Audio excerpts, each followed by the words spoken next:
Okay, Assalamualaikum warahmatullahi wabarakatuh. Okay, untuk hari ini Ustazah buat pembentangan tentang adab di majlis keramaian. Okay, buku latihan kita macam biasalah.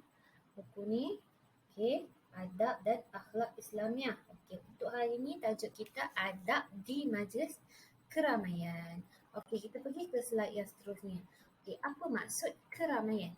Okey, maksud keramaian ialah majlis untuk merayakan sesuatu. Tak kisahlah apa, tapi majlis untuk merayakan sesuatu. Sama ada untuk berkongsi rezeki ataupun menyambut ketibaan apa-apa saja. Majlis untuk merayakan sesuatu. Macam tu. Kita pergi kepada adab dalam majlis keramaian. Okey. Yang pertama, duduk dengan tertib dan sopan. Yang kedua, memberi salam dan berjabat tangan. Yang ketiga, perkenalan dengan hadirin dalam keramaian.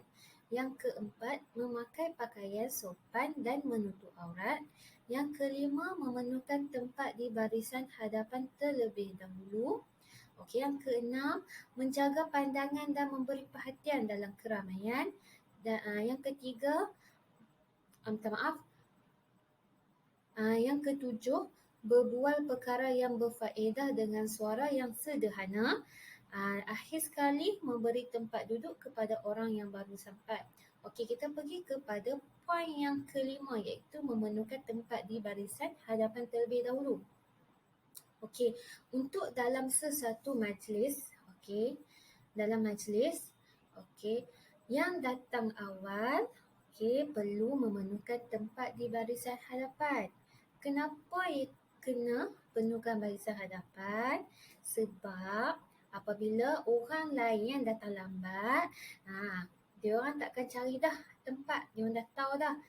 So tak mau mengganggukan majlis itu berjalan. So kita yang datang awal ni, kita kena penuhkan barisan. Contoh, selalu kita dengarkan dalam apa-apa majlis, pengacara majlis akan sebut macam ni. Okey, diminta para tetamu datang ke depan, penuhkan tempat-tempat kosong. Betul tak? Dia tak kata penuhkan ruang-ruang di belakang. Dia kata penuhkan kursi-kursi yang kosong berada di hadapan. Betul. Sebab ketika majlis berjalan, pihak majlis tak mau ada sesuatu yang tak mau mengganggu majlis, tak mau mengganggu majlis yang berlangsung. So yang datang lambat, dia orang akan ambil kursi yang belakang, bahagian yang belakang. So yang datang awal kena penuhkan barisan hadapan. Okey. Poin yang seterusnya, poin yang ke-7, berbual perkara yang berfaedah. Maksudnya setiap majlis, kita perlu memberi tumpuan yang sepenuhnya. Nak berbual tapi perkara yang berfaedah. Bukannya berbual kosong yang mengganggu suasana majlis tersebut. Kita pergi kepada hadis adab majlis keramaian. Hadis dia, sabda Rasulullah SAW, "Iza intaha ahadukum ila majlisin falyusallim fa in bada lahu an yajlisa falyajlis thumma in qama falyusallim falaysatil ula bi ahaqqa minal akhir." Maksudnya, bila mana telah sampai pada sebuah majlis, hendaklah mengucapkan salam, dan apabila ingin duduk, maka duduklah. Kemudian, apabila ingin pergi, maka ucaplah salam. Sebab bukankah yang pertama itu lebih berhak daripada yang terakhir? Hadis di atas menjelaskan tentang cara menghadiri sesebuah majlis di mana kita perlu mengucapkan salam dahulu. Dan duduk di dalam majlis. Apabila kita ingin beredar, kita kena memaklumkan terlebih dahulu pemergian kita. Tak bolehlah keluar masuk macam tu ya, sebab mengganggu majlis yang berlangsung. Macam tu. Orang yang datang awal lebih baik daripada orang yang datang lambat. Okey, kita pergi kepada contoh di majlis keramaian. Okey, contoh-contoh yang terdapat. Okey, yang selalu kita tengok, yang selalu kita pergi, yang selalu kita dapat jemputan ialah kenduri kahwin, majlis tahlil, majlis kesyukuran, majlis hari lahir. Okey, banyak lagi majlis keramaian. Okey. Yang ni yang selalunya lah. Selalunya kita akan nampak, majlis macam ni. Okey. Kita pergi kepada adab makan di majlis keramaian. Okey. Adab makan ya. Untuk makan di majlis keramaian pun ada adab. Tak boleh makan macam tu saja, tak boleh makan sembunyi-sembunyi.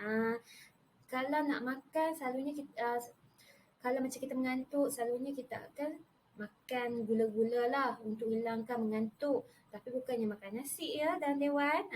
Kita selalunya makan gula-gula. Okey. Kita pergi pada adab makan di majlis keramaian. Okey, yang pertama duduk dengan sopan. Yang kedua, makan sebelum terlalu lapar. Tidak gopoh ataupun pelahap. Pelahap tu maksudnya gelojoh. Berhenti makan sebelum kenyang. Okey, menyuap makan dengan sopan. Okey, sebelum makan kena basuh tangan. Okey, tangan mana? Tangan kanan. Okey. Makanan hendaklah dikunyah sehingga lumat. Okey. Hendaklah mengambil makanan yang hampir terlebih dahulu. Okey. Kita pergi okey, yang ni sambungan untuk adab makan di majlis keramaian. Okey.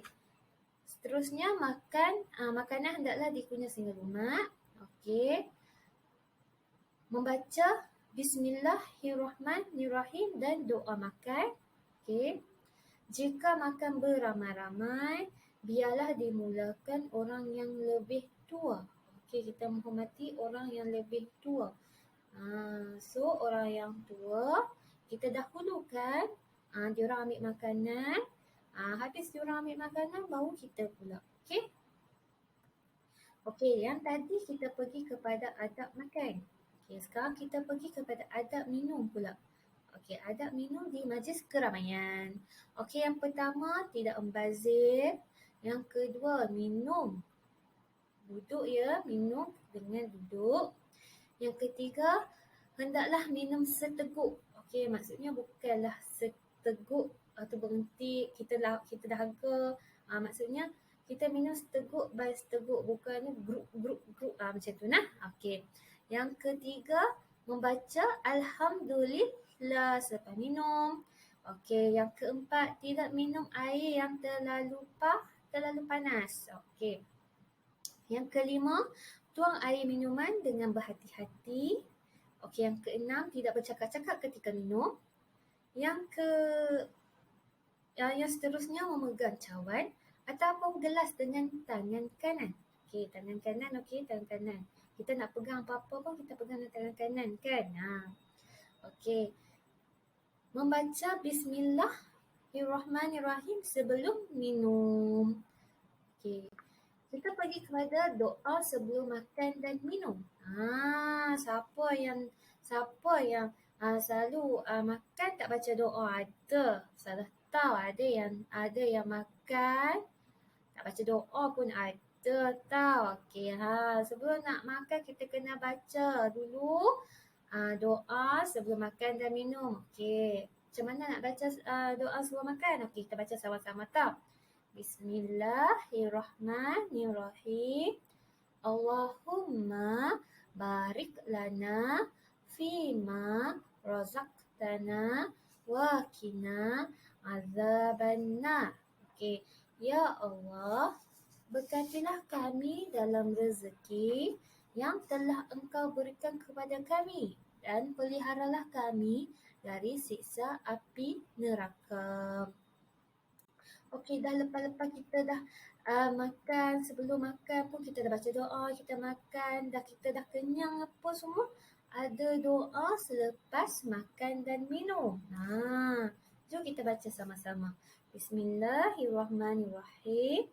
Alhamdulillahilladzi at'amana wa saqana wa ja'alana minal muslimin. Okey, maksudnya segala puji bagi Allah yang telah memberi makanan kepada kami dan menjadikan kami muslimin. Okey, kita pergi ke slide yang seterusnya, iaitu larangan semasa di majlis keramaian. Okey, ni larangan. Okey, yang pertama, jangan mencelah percakapan orang lain. Yang kedua, jangan mencela orang lain. Jangan mencela orang lain. Okey, yang ketiga, jangan berbisik-bisik. Okey, maksudnya bila kita dalam satu majlis yang sunyi, bila kita berbisik dengan kawan sebelah, dia akan mengganggu majlis tau. Mengganggu majlis. Sebab orang yang menyampaikan ceramah, selalunya orang yang menyampaikan sesuatu, dia orang akan berada di atas pentas. View diorang, mata diorang melihat semua. Diorang boleh tengok depan, tengah, belakang, diorang boleh nampak semua. So, siapa-siapa yang berbisik tu mungkin mengganggu apa yang penceramah tu nak sampai. Okay. So, kita ni tolonglah kalau pergi majlis mana-mana, jangan bercakap-cakap.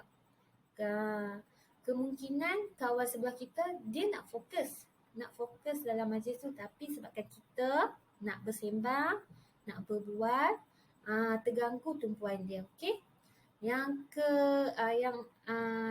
keempat, jangan membuka keaiban orang, dan akhir sekali jangan duduk di tengah-tengah pintu kerana mengganggu orang keluar masuk. Typo orang keluar masuk. Okey, kita pergi kepada akibat kurang beradab di majlis keramaian. Okey, yang pertama, tidak disenangi tetamu yang lain. Yang kedua, menjadi buah mulut orang. Ustazah tertinggal M. Okey, menjadi buah mulut orang. Yang ketiga, tidak dihormati orang ramai. Yang keempat, dimukai Allah SWT. Okey, yang last sekali, memberi imej yang buruk kepada diri sendiri. Kita lah malu. Anda kata waktu dalam majlis tu penceramah ada tersebut. Sebab kita dah tak beradab kan. Mungkin makan ke ataupun bersembang terlampau, kata suara kita ni boleh mengganggu kan.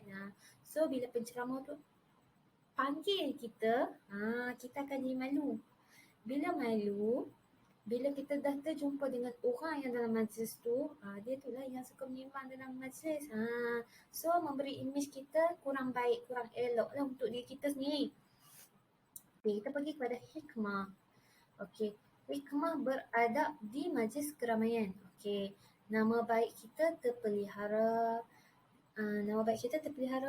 Yang kedua, majlis berjalan lancar tanpa gangguan. Yang ketiga, mendapat ganjaran daripada Allah. Yang keempat, dapat merapatkan hubungan sesama tetamu. Okey, yang kelima, yang last sekali, majlis akan diberkati oleh Allah SWT. Okey, hikmah dia macam ni lah. Bila kita beradab dalam sesuatu majlis, nama baik kita pun terpelihara. Kita tak malu, imej kita pun tak tercalak. Okey, majlis tu pun berjalan dengan lancar kan.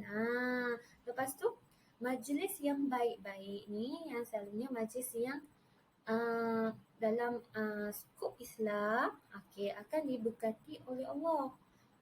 Bukannya kita menghadiri contohlah yang tidak diberkati oleh Allah ni, tidak macam pesta.